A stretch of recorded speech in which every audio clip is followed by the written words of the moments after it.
जय जय सिया राम। कैसे हैं आप लोग? आशा है आप सभी स्वस्थ एवं प्रसन्न होंगे। बहुत मज़ा आ रहा है। बहुत सारे लोग सब्सक्राइब कर रहे हैं, फॉलो कर रहे हैं। बड़ा अच्छा लग रहा है। हम लोग अपने इतिहास को समझ रहे हैं। धर्म ग्रंथ, इसलिए हम लोग बोलते हैं कि हमारे इतिहास में धर्म का समावेश है। हमारा इतिहास साहित्य है जो हमें शिक्षा देती है कि कैसे हम धर्म के पथ पर आगे बढ़ते जाएं। इसलिए हमारे साहित्य को धर्म ग्रंथ का नाम दिया गया है। बड़े हमारे बुजुर्ग, हमारे जो पूर्वज थे, बड़े ज्ञानी, बड़े महात्मा, शूरवीर, तो उन पर हम सबको नाज करना चाहिए, फ़क्र करना चाहिए। लेकिन आज आप लोगों को मैं डराने वाला हूँ, क्योंकि समुद्र मंथन तो हुआ और समुद्र मंथन में जो रत्न मिले उस पर भी हम लोग चर्चा किए। समुद्र मंथन हुआ क्यों, या इस पर भी चर्चा किए। लेकिन आज ऐसे ग्रह की बात करूंगा क्योंकि समुद्र मंथन के साथ इस घटना का जुड़ाव है। यह घटना लिंक्ड है सागर मंथन से, क्योंकि सागर मंथन के बाद ही उत्पन्न हुआ यह घटना। राहु केतु की बात कर रहा हूँ मैं। नाम सुनते ही लोग कांपने लगता है। राहु केतु की दशा चल रही है इसके ऊपर। बहुत भयंकर नाम है। कुंडली में जिस जातक के बुरे घर में यह प्रवेश कर जाता है, गलत जगह पर, तो लोग रोने लगता है, कांपने लगता है, क्योंकि अब क्या होगा, कैसे इसका समाधान मिलेगा। तो उस राहु केतु की बात कर रहा हूँ। यह राहु केतु कौन है? तो राहु केतु कैसे बना?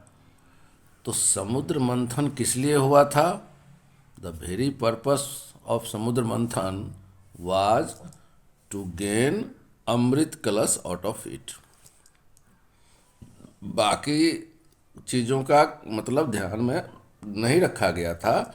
भगवान विष्णु ने कहा था देवताओं से कि आपको अमृत कलश मिलेगा और अमृत पी करके आप लोग अमर हो जाओगे। आप लोगों को राक्षसों से, दानवों से भय मुक्ति मिल जाएगी। बाकी इन लोगों का फोकस केवल अमृत कलश पर ही था। तो अमृत कलश तो मिला लास्ट में, लेकिन देवताओं से छीन लिया कौन? दानवों ने छीन लिया। दानवों को लगा कि यह भी मदिरा है। बारूणी नाम की मदिरा मिली थी ना, तो दानव तो मदिरा के लालच में था और अमृत के बारे में तो दानवों को पता ही नहीं थी। अब ऐसे में भगवान विष्णु को इंटरवीन करना पड़ा। मोहिनी रूप धारण कर लिए, मोह लिए और बोला कि अच्छा ठीक है, आप लोग सब एक साथ अलग अलग पंक्ति में हो जाइए, मैं पिलाती हूँ। तो जो नीच प्रवृत्ति का व्यक्ति होता है, दानव होता है, राक्षस होता है, आपने देखा ना कि दानव और देवताओं में ज़्यादा फर्क नहीं है। केवल मानसिकता उसकी नीचे प्रवृत्ति की होती है। बस मोहिनी को देखा, मोहित हो गया। मानसिकता उसका दूसरों को नीचा दिखाने का होता है। बाकी विद्वान होता है, पढ़ा लिखा होता है, पूजा पाठ करता है, सब कुछ करता है। हम लोग यही ना देखे कि what is the difference between दानव एंड देवता। देवता और दानव में कोई फर्क ज़्यादा नहीं है, केवल प्रवृत्ति उसकी नीची होती है, ओछी होती है। मोहिनी को देखा, फंस गया। तो स्वरभानु नाम का एक राक्षस जो है, वह देवताओं का रूप बना करके अमृत कलश वाले लाइन में जो देवता बैठे थे आ जाता है। और इस बात की सूचना भगवान सूर्य और चंद्रमा किसको दे देते हैं? विष्णु भगवान को दे देते हैं, जो मोहिनी बनी रहती है। बस ठक से सुदर्शन चलता है और मोहिनी का गला कट गया। लेकिन तब तक 2-3 बूंद तो मोहन वो पी चुका था स्वरभानु।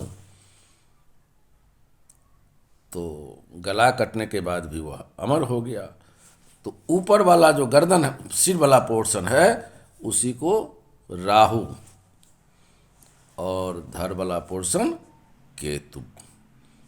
एक ही राक्षस, उसका गला से ऊपर हो गया राहु और नीचे हो गया केतु।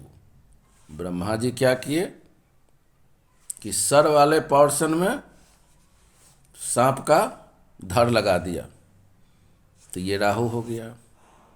और सर्प का जो धड़ है, सर है, इसके स्वरभानु के धड़ में लगा दिया, तो ये केतु है ना। बड़ी विडंबना है, बड़ी विचित्र कहानी है। एक ही राक्षस, नाम था स्वरभानु, याद रखिएगा। खूब सब्सक्राइब करिए, फॉलो करिए। हम लोग इसी तरह से अपने साहित्य को, इतिहास को जानेंगे, ग्रंथ को जानेंगे और धर्म के पथ पर चलना प्रारंभ करेंगे, चलते रहेंगे। जय जय सिया राम, जय जय सिया राम।